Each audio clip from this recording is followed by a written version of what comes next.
가정의 달 다시다시피 가정의 소중함을 다시 한번 새기는 그런 귀한 시기입니다.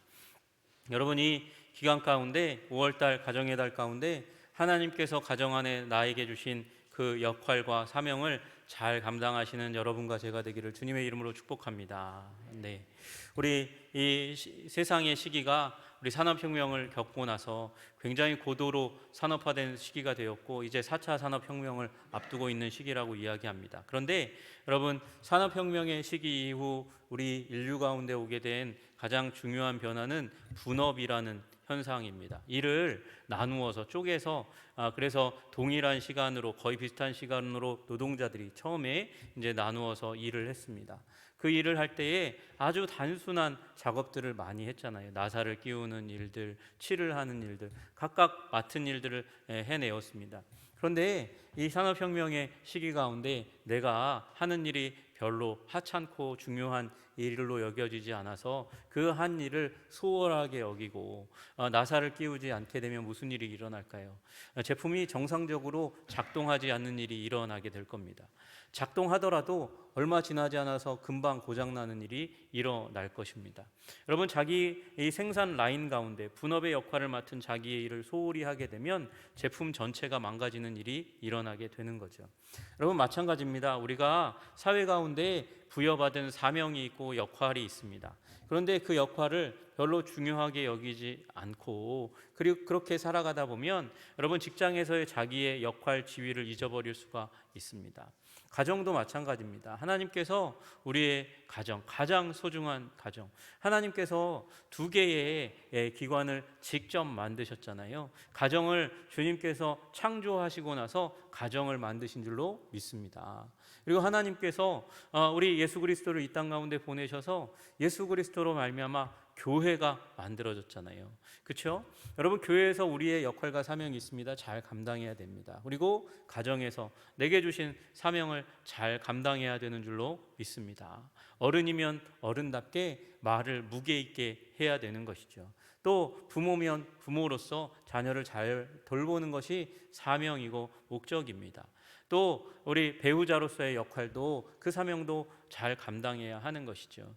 여러분, 또 어린아이들이 그 역할, 어린아이들이 가정에서 차지하는 비중이 작아 보이지만 아이가 먹지 않기 시작하면 아프기 시작하면 온 집안이 그 아이 때문에 온통 이 몸살을 앓게 되는 것이 사실입니다. 그러니까 아이들의 역할은 무엇입니까? 잘 먹고 잘 자고 잘 자라는 게 역할인 거죠. 여러분, 그 모든 역할을 잘 감당할 수 있도록 하나님께서 5월 한 달 세상의 기준 가운데서도 가정의 달로 이렇게 정해서 가정의 소중함을 되새기는데, 이 5월 달에 우리 교회도 가정을 소중하게 여기고 또 우리에게 주신 그 사명을 잘 감당하게 하시는 하나님의 은혜가 우리 가정마다 임하게 하시기를 주님의 이름으로 축복합니다. 여러분, 우리 주님께서 또 우리에게 주신 교회에서 우리 한 사람 한 사람에게 주신 역할이 있어요. 사명이 있어요. 각자 다른 역할이 있지만 그러나 전체로 묶어서 하나님께서 우리를 이런 공동체로 부르셨습니다. 어떤 공동체로 부르셨느냐? 48절에 보니까 너희는 이 모든 일에 증인이라 이렇게 말씀하십니다. 주님께서 우리를 증인 공동체로 부르신 줄로 믿으시기를 주님의 이름으로 축복합니다. 여러분, 오늘 본문의 말씀은 예수님께서 제자들에게 부활하신 후에 나타나신 이후에 일어난 한 가지 사건 중에 하나입니다. 여러분, 36절에 보니까 이 앞에 부분에 보니까 이 말을 할 때 예수께서 친히 그들 가운데에 서서 이르시되 너희에게 평강이 있을지어다 말씀하십니다. 어디서 많이 들어봤죠?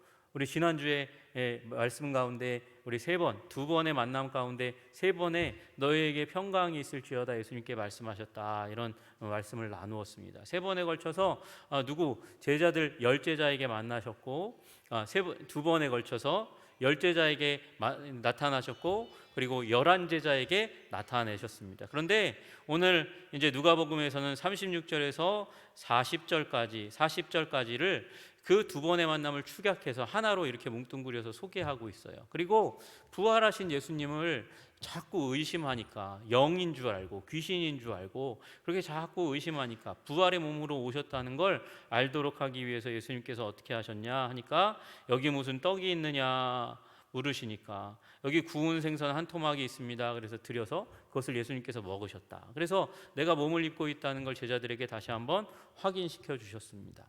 그리고 오늘 본문의 뒤편에 가니까 예수님께서 승천하시는 사건이 나타나요.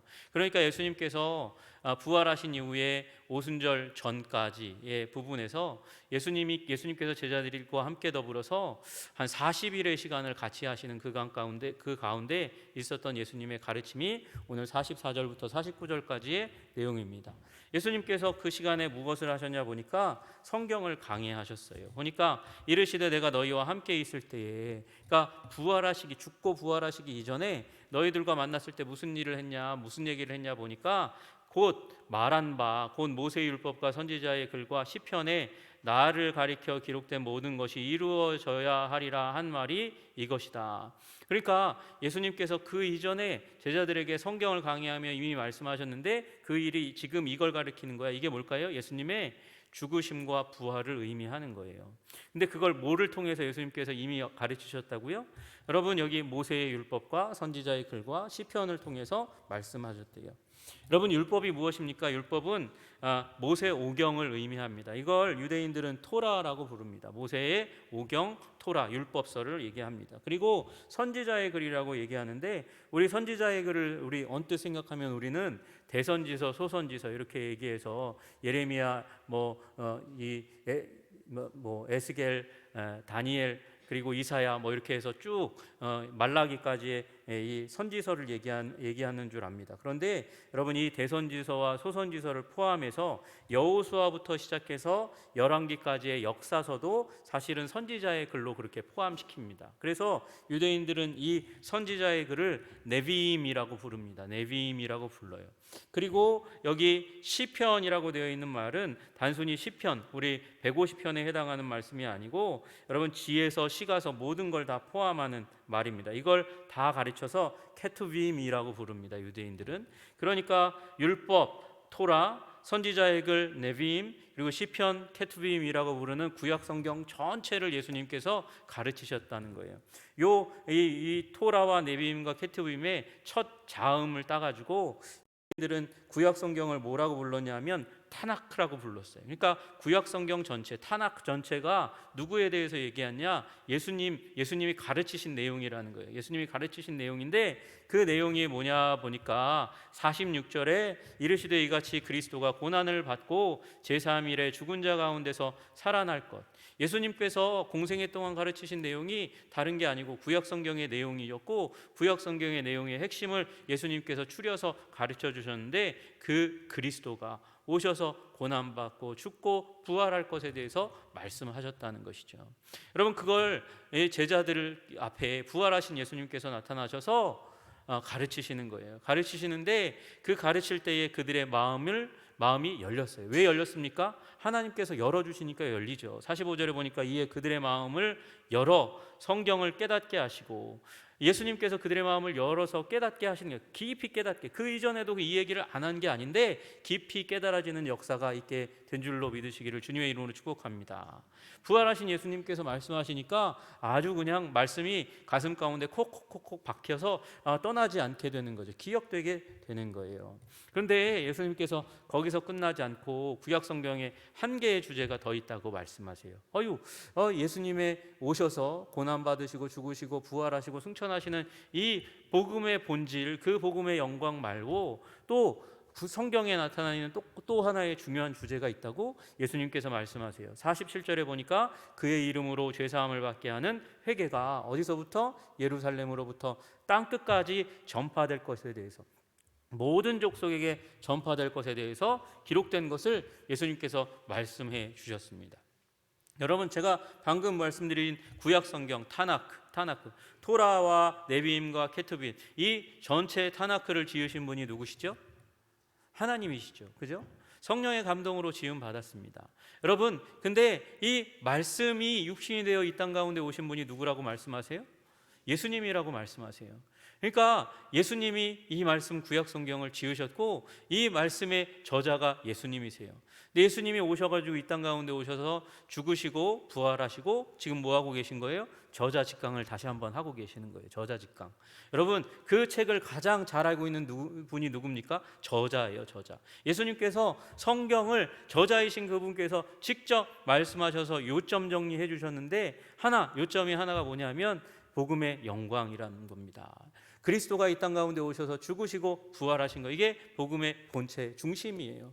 그리고 또 하나, 이 복음, 예수 그리스도의 이름으로 죄사함을 받는 회개가 예루살렘으로부터 시작해서 모든 족속에게 땅끝까지 전파될 것에 대해서 말씀하셨다, 이렇게 되어 있습니다. 그리고 예수님께서 이 전체적인 구약 성경의 역사, 그리고 구약 성경이 신약에 성취되고 그것이 또 우리 오고 오는 우리 교회 시대 가운데 성취되는 거거든요. 그러니까 이 약속, 하나님의 약속과 예언의 그 전체적인 역사 가운데서 우리들의 정체성을, 우리들의 역할을 다시 한번 재조명해 주세요. 뭐라고 말씀하십니까? 너희는 이 모든 일의 증인이라 말씀하십니다.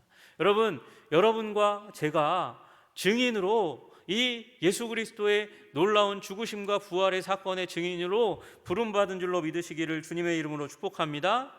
여러분, 우리는 증인 공동체가 되어야 됩니다. 교회는 증인입니다. 그래서 사도행전 1장 8절에도 말씀하시잖아요. 오직 성령이 너희에게 임하시면 너희가 권능을 받고 예루살렘과 온 유대와 사마리아 땅끝까지 이르러 내 증인이 되리라 하시니라 말씀하십니다. 여러분, 그리스도의 증인 되시기를 주님의 이름으로 축복합니다. 여러분, 이 일은요, 구약 성경에서도 계속해서 주님께서 초점을 맞추고 하신 일이에요. 뭘요? 증인되는 일을 그렇게 초점을 맞춰서 일을 하셨어요. 여러분, 하나님께서 대역사를 이루시잖아요. 무슨 역사를 이루십니까? 출애굽의 역사를 일으켜요. 종되었던 곳에서 그들을 구원하여 내셔서 무엇으로? 10가지 재앙으로 이집트의 신들, 애굽의 신들을 이기시는 사건들을 일으키셨어요. 그래서 애굽에서 이끌어내십니다. 애굽에서 이끌어내서 끝난 줄 알았는데 그 앞에 홍해가, 뒤에는 애굽의 군대가 몰려와서 몰살되어 죽을 위기 가운데 있는데 하나님께서 놀라운 일을 하셨잖아요. 무슨 일을 하셨습니까? 홍해를 갈라내시고 마른 땅과 같이 걷게 하시는 하나님의 구출 사건, 구원 사건이 임하였는 줄로 믿으시기를 주님의 이름으로 축복합니다. 여러분, 이스라엘이 이와 같은 하나님을 경험한 적이 없어요. 여러분, 하나님께서 왜 이렇게 위대한 전무후무한 대역사를 역사 가운데서 이스라엘 민족이 목격하게 하셨습니까? 왜냐하면 그들로 이 일에 증인되도록 하기 위해서, 증거하는 자가 되도록 하기 위해서 그렇게 한 것이죠. 근데 문제는요, 이스라엘 백성이 그 증인으로 세움받는 위대한 사건, 출애굽기 19장 이후로부터 하나님께서 이들을 증인으로 업그레이드 시키는, 증인 백성으로 만드시는 그 상황 가운데 모세가 어디 올라갑니까? 시내산 정상에 올라가서 하나님과 만나고 있을 때 이들이 우상을 섬기는 일들이 일어나는 거예요. 다른 신을 급속히 섬기는 일들이 일어나는 겁니다.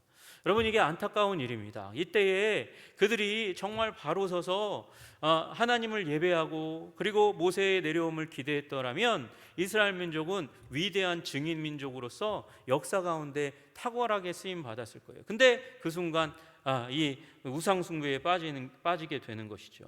여러분, 이 이후에 보니까 이사야서 43장에 이사야 선지자가 뭐라고 얘기하냐 보니까 이 이스라엘 백성들을 향한 하나님의 뜻을 다시 한번 이렇게 말씀하시는 구절이 나와요. 이사야서 43장 10절에서 12절 보니까 나 여호와가 말하노라 너희는 나의 증인. 너희가 누구예요? 이스라엘 백성이요. 이스라엘 백성, 너희는 나의 증인, 나의 종으로 택함을 입었나니 이는 너희가 나를 알고 믿으며, 알고 믿는 일의 중심, 그 결과로 일어나는 일이 무엇입니까? 방금 말씀한 대로 종되어 증인되는 거예요. 알고 믿으며 내가 그인 줄 깨닫게 하려 함이라. 나의 전에 지음받은 신이 없었느니라. 여호와 하나님 이전에 신이 없어요. 그 이후에도 나의 후에도 없으리라. 나 곧 나는 여호와라. 나 외에 구원자가 없느니라. 유일하신 구원자, 그 출애굽의 대역사를 보면서 이스라엘 백성들이 하나님을 구원자로 믿고 알고 깨닫고 그리고 그분의 증인되려 하신 것이 하나님의 목적과 뜻이었다는 거예요. 내가 알려주었으며 구원하였으며 보였고 너희 중에 다른 신이 없었나니 그러므로 너희는 나의 증인이요 나는 하나님이라 여호와의 말씀이니라. 여러분, 하나님께서 구약의 출애굽 역사를 일으키신 이유가 다른 게 아니라 증인으로 만드시는 역사예요. 하나님의 백성, 그 증인의 역할을 감당하는 이스라엘 백성의 정체성을 다른 말로 하면 제사장 나라라고 표현하는 거거든요. 하나님과 다른 모든 민족 사이에 있어서 그 구원하신 하나님을 증언하는 역할을 하는 그 사이에 있는 제사장 나라로 하나님께서 삼으신 것이 이스라엘 민족의 정체성이었다는 거예요. 근데 문제는 이스라엘이 그것에 실패하는 거예요. 우상 숭배함으로 실패하는 거예요. 여러분, 여기에 교회의 두 개의 모델이 나타납니다. 모세와 더불어서 온 백성이 증거하는 증인인 공동체. 그런데 한 공동체는 이 백성들이 연약하여서 우상에게 휩쓸리고 왔다리 갔다리 하는, 그래서 모세의 말만 듣고 그 밑에서 증언을 받는 공동체. 증언을 둘 다 받죠. 둘 다 받는데 하나는 증인으로서 함께 서는 공동체고, 한쪽은 증인으로서 힘써 일하지 못하는 공동체가 되는 거예요. 여러분, 어떤 공동체가 더 힘있고 아름답고 능력있게 쓰임받겠습니까? 여러분, 모두가 증인되는 공동체가 더 아름답게 쓰임받겠죠. 주님께서 그 일을 원하시는 거예요. 너희는 이 모든 일의 증인이라. 제자들을 통해서 생겨날 교회들이 모두가 다 증인이 되어서 세상 가운데 그리스도를 증거하는 공동체 되기를 원하시는 것이 하나님의 목적과 계획이었습니다.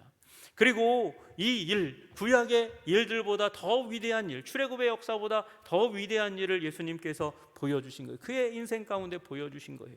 수없는 병자들을 치유하셨습니다. 죽은 자가 살아났습니다. 눈먼 자가 눈을 뜨는 역사가 일어납니다.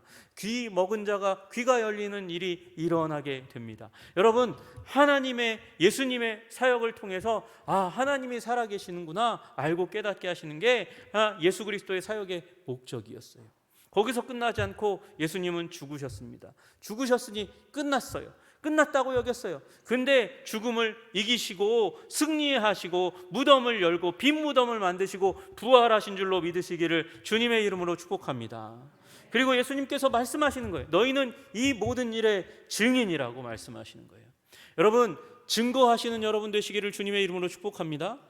여러분의 제1된 정체성 중에 하나가 무엇이냐? 여러분은 구원을 경험하고 하나님의 구원을 경험하고 하나님의 아들과 딸이 되어서 그 아버지의 그 사랑과 은혜를 증언하는 증인 되게 하시기를 원하시는 줄로 믿으시기를 주님의 이름으로 축복합니다. 여러분, 우리 증인 되어야 됩니다. 우리 증인으로 아름답게 살아야 합니다. 여러분, 이 증인 되게 하기 위해서 하나님께서는 여러분의 인생을 이끌어 오시고 다스리시고 통치하시는 줄로 믿으시기를 주님의 이름으로 축복합니다. 여러분, 제가 고등학교 2학년 때 친구가 교회 가자 그러는 거예요. 그리고 교회 갔어요. 교회 가서 그 한 가을 때쯤에 문학의 밤이라는 걸 참여했어요. 그 이전에도 물론 교회 간 적이 몇 번 있긴 한데 그때가 결정적이었어요. 근데 집이 너무 멀어. 그래서 집 가운데 가겠다고. 그래서 친구한테 전화했어요. 친구한테 전화해서 간 교회가 제 모교회가 된 천호동 교회예요. 천호동 교회 고3 한 1년 동안 열심히 다녔어요. 그리고 대학교 1학년도 열심히 재수할 때도 열심히 그래도 다녔어요. 그리고 대학교 1학년도 열심히 다녔어요. 여러분, 목사님, 전도사님, 선생님들이 예수님에 대해서 많이 전했었을 것 같은데, 여러분, 제가 귀에 예수님이 잘 안 들어왔어요. 심지어 제가 교사할 때도 제가 아이들을 이렇게 잠깐 가르칠 때, 관리할 때에도 제가 예수님 없는 채로 가르쳤어요. 심지어 그랬어요. 이상한 일이었어요. 근데 여러분, 대학교 1학년 마치고 겨울 수련회 2월 달에 수련회를 갔는데 교회 형님이 가자고 끌어가지고 억지로 가기 싫은데, 정말 가기 싫은데 2박 3일의 시간 가운데 그럼 내가 선심 써가지고 저녁 집회만 참여할게. 그러고 갔는데 그날 제가 예수님을 만났어요. 여러분, 예수님을 구주여 주님으로 영접했어요. 떼굴떼굴 구르면서 눈물 흘리면서 콧물 흘리면서 그렇게 예수님을 영접했으면 좋겠는데 그날 그렇지 않았어요. 발장했어요. 정신이 너무 말짱해가지고 기도하고 한숨 딱 쉬고 이제 차 타고 내려와가지고 집에 왔어요. 아무 일도 그날 일어나지 않았어요. 그런데 예수님은 제 안에 계셨어요. 그리고 한 8개월, 9개월이 지나서 테이프를 듣는데 가슴이 뻥하고 터졌어요. 눈물이 줄줄줄 흘러내리면서 내 삶을 찾아오신 예수님, 구주요 주님이신 그 예수님이 기억되는 거예요. 감사하는 거예요. 찬양하는 거예요. 감격에 겨워서 땅을 치면서 한 40분 정도를 기도할 줄 모르는 영혼이 기도하는 일이 일어나게 되었습니다. 여러분, 그리고 지금까지 오게 된 거예요. 그날의 경험이 오늘 이날까지 저를 인도한 줄로 믿습니다. 여러분, 증인 되십시오. 그 형님은요, 정말 한심하다고 얘기하면 안 되지. 정말 황당해요. 그 나중에 형님이 저를 그날 밤에 수련회 가자고 얘기했어요. 그랬더니 내가 그랬어? 내가 그랬냐? 그러는 거예요. 정말 황당하더라고요. 정말 내가 그랬다고? 그래요.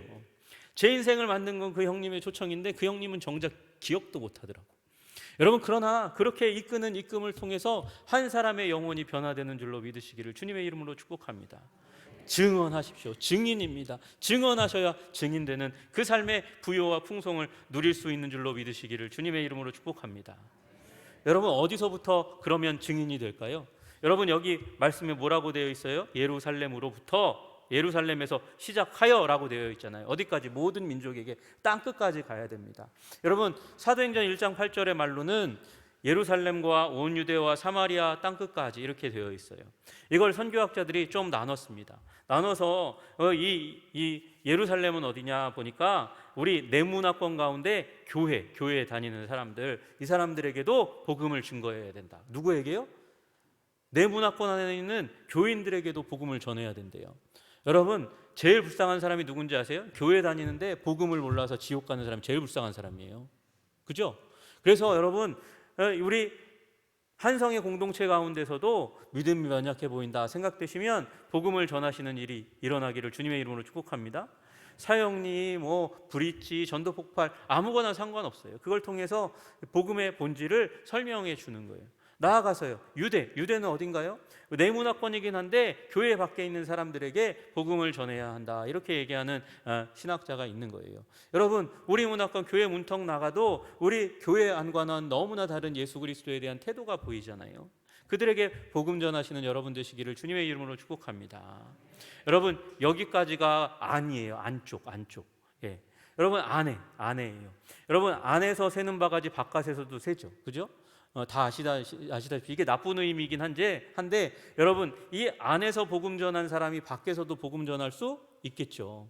여러분, 이 사마리아가 어디입니까? 유사한 문화, 우리랑 비슷하지만 그러나 다른 문화, 유사 문화권, 그리고 땅끝, 이 완전히 타문화 가운데 가서 복음 전하고 유사 문화권 가운데 복음 전하려면 안에서 복음 전하던 사람이 가서 복음 전하는 거지, 여기서 복음 한 구절도 전하지 않던 사람이 열방 가운데 민족 가운데 간다고, 타문화권에 간다고, 선교사 안수 받아서 간다고 복음 전할 수 있을 줄 아세요? 아니요, 안 되는 거예요. 여러분, 그러니까 안에서부터 복음 전해야 될 줄로 믿으시기를 주님의 이름으로 축복합니다. 여러분, 한국교회의 문제가 뭐냐면 전도폭발 훈련받고 가진 사형리 훈련받고 브릿지 훈련받고 나서 어디 가서 전도하냐면 공원 가서 전도해요. 지하철 가서 전도해요. 거리에서 전도해요. 그러니까 사람들이 뭐라고 생각하냐면 이상한 사람들이라고 생각해요. 요새는 노방에서 전도하는 사람들, 어떤 사람들이 많아요? 이단들이 많아요. 그러니까 기독교인들이 그들을 만들어낸 거라고 얘기할 수도 있어요. 여러분, 노방전도 해야 됩니까? 안 해야 됩니까? 해야 되죠. 당연히 해야 되죠. 모르는 사람들에게도 때를 얻든지 못 얻든지 가서 복음을 전해야 돼요. 제가 지금 노방전도 하지 말라고 얘기하는 게 아니에요. 거리전도 하지 말라고 얘기하는 게 아니에요. 여러분, 그러나 중요한 것은 우리의 관계 가까이에도 복음을 전해야 한다는 것이죠. 여러분, 우리 가족에게 복음을 전해야 합니다. 아멘. 여러분, 우리 친구들에게 복음을 전해야 됩니다. 아멘. 우리 친척에게도 복음을 전해야 되는 줄로 믿으시기를 주님의 이름으로 축복합니다. 여러분, 우리 가정의 달이잖아요. 가정 가운데 모든 사람이 복받기를 소원합니다. 사랑받기를 소원합니다. 여러분, 복음 전하시기를 주님의 이름으로 축복합니다. 여러분, 우리 이 시대에 선교학자들이 선교에 지금 잘 안 되는 곳이 어딘가 막 연구해서 보니까 1040 윈도우라는 곳, 그곳이 복음의 사각지대다. 그래서 루이스 부시 박사님이 1040 윈도우, 북위 10도에서 40도, 거기에 미전 종족이 집중되어 있으니까 거기 복음 전해야 된다, 이런 얘기를 하셨어요.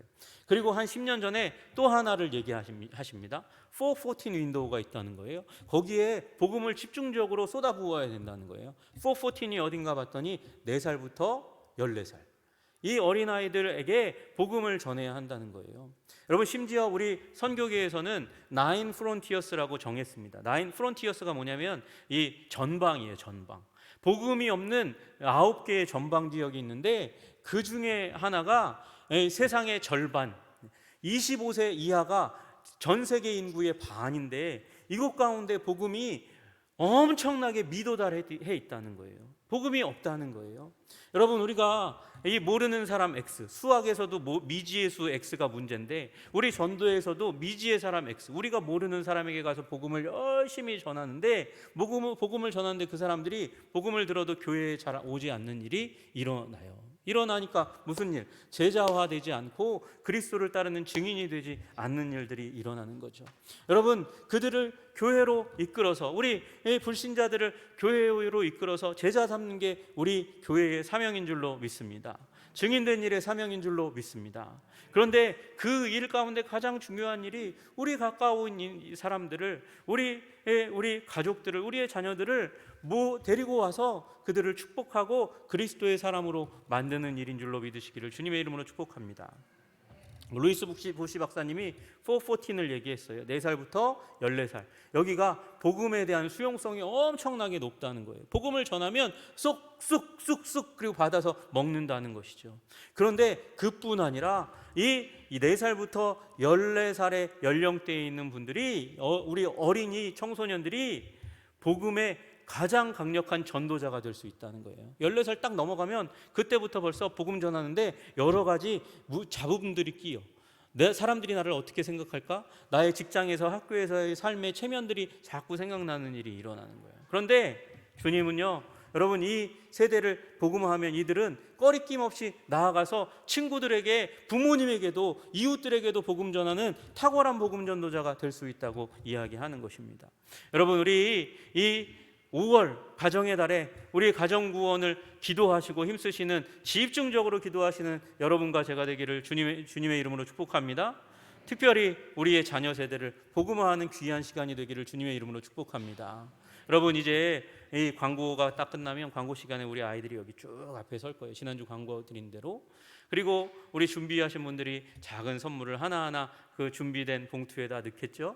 여러분, 그런데 이 먹을 거는요, 제가 경험해봐서 알아요. 이 박스로 이만큼을 갖다가 집 앞에 이렇게 현관에 딱 두면요, 일주일이면 다 사라져요. 이게 간식 들고 가도 여러분 1주일, 2주일 안에 다 사라집니다.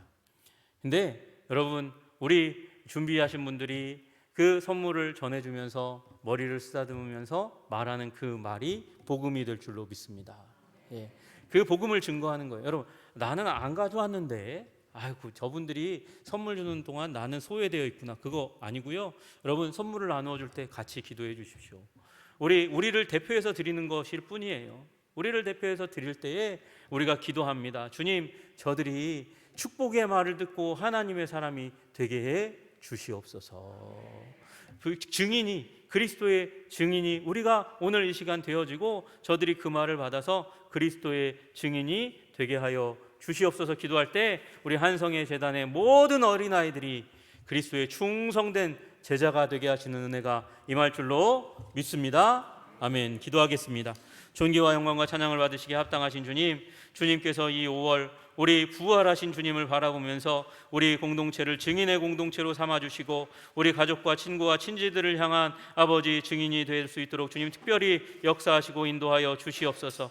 하나님, 우리 5월달 가정의 달 가운데서는 우리 잃어버려진 가족들을 위해서 기도하고 우리의 자녀들을 위해서 특별히 기도함으로 말미암아 그리스도 예수의 사람으로 아버지 구원받는 자녀들이 될 수 있도록 하시는 은혜 가운데 들어올 수 있도록 우리가 증인으로 충성스럽게 살아가게 하여 주시옵소서. 예수님 이름 받들어 기도드리옵나이다. 아멘.